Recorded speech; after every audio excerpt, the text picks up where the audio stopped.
Dobar dan ljudi, danas ću vam pokazati kako napraviti najbolju zamku za zombije samo. Znači samo za zombije. Ako treba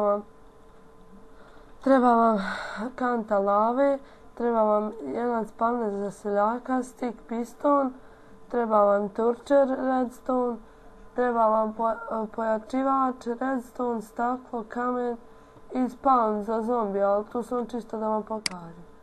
Stavit ćete staklo ovako 3x3, u sredini ostavite.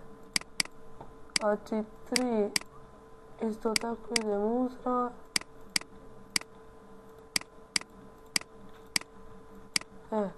I sad unutra stavite seljaka. I zatvorite gore. Sad, okolo njeg za jedan blok. Znači za jedan blok okolo njega.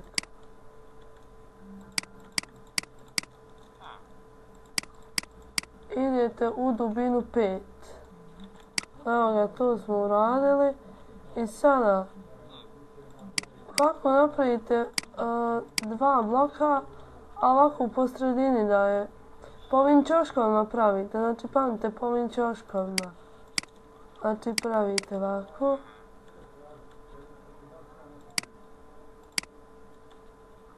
Tu.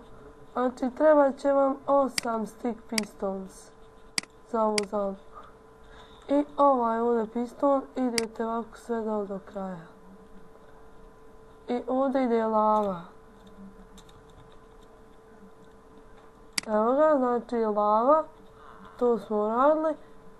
Sada. Ovdje postavite ovako sve po ovim stick piston.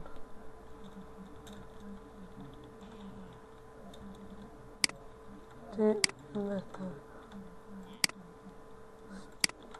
tako.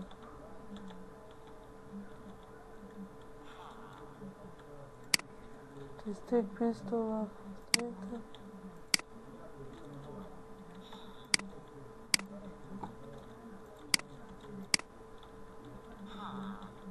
Ovo možete ovako ovdje zatvoriti. I stavite ovako tu kamen ili bilo koji blok.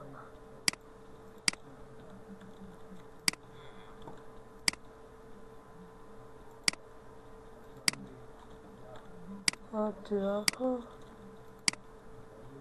Tu sam došla. Sad pazite dobro. Redstone idete sve ovako okolo. I ostavite samo ovako u sredini ovdje.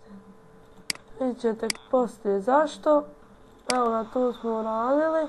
I sad ovdje stavite ovaj pojačivač i stavite na 3. brzinu. Znači mora biti ovako vodoravno. Sad kad bilo ovako, mašina ne bi radila. Znači mora biti ovako i u 3. brzini svaka.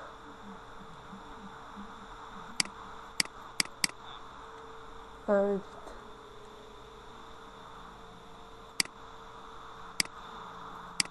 Tri. Eto ga. Sad. Treba vam jedna baklja koju ćete brzo postaviti i ukloniti. Znači ovako. Vidite, sad ovo automatski radi. I sada jednostavno postavite ovako dole da vidite kako radi. Evo, pogledajte sada. I sad će on dole padati, na primjer. Evo vidite, i eto, to je sve bilo. Doviđenja.